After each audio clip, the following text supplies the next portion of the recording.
राम राम दोस्तों, स्वागत है आप सभी का। दोस्तों, आज के इस वीडियो में मैं आपको पृथ्वी तथा शेषनाग जी की कथा सुनाता हूँ। तुलसीदास जी की रामायण के अनुसार शेषनाग जी ने पृथ्वी को अपने मस्तक पर धारण किया हुआ है। रामायण की एक कथा के अनुसार परशुराम जी ने 21 बार इस धरती का चक्कर लगाया तथा इस धरती को क्षत्रियों से विहीन कर दिया। परशुराम जी ने उन क्षत्रियों से उनके अस्त्र शस्त्र छीन लिए तथा अपने आश्रम में एक जगह पर इकट्ठा करके उनका ढेर लगा दिया। इन अस्त्र शस्त्रों के भार से धरती का संतुलन बिगड़ने लगा, जिससे पृथ्वी तथा शेषनाग जी दोनों ही विचलित होने लगे। ऐसे में पृथ्वी तथा शेषनाग जी ने कुछ नया करने का निश्चय किया।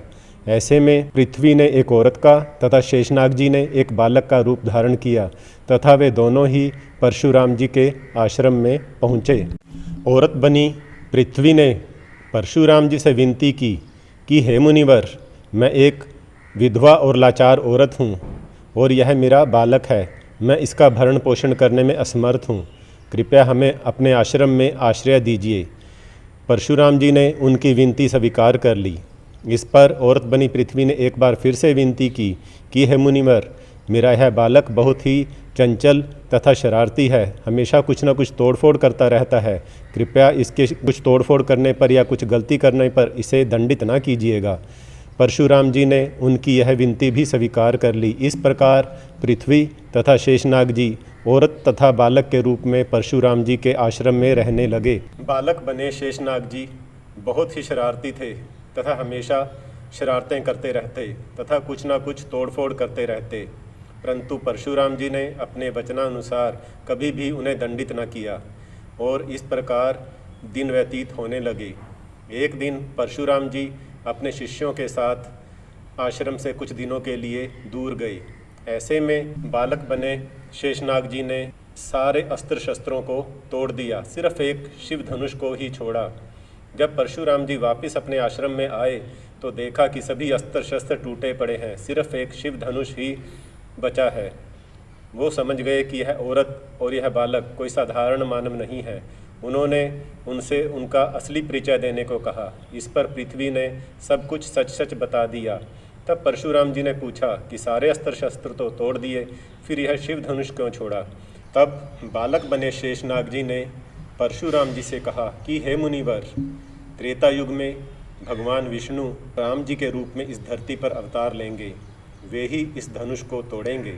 इस पर परशुराम जी संतुष्ट हो गए। इसके बाद पृथ्वी तथा शेषनाग जी ने उनसे विदा ली और वहाँ से चले गए।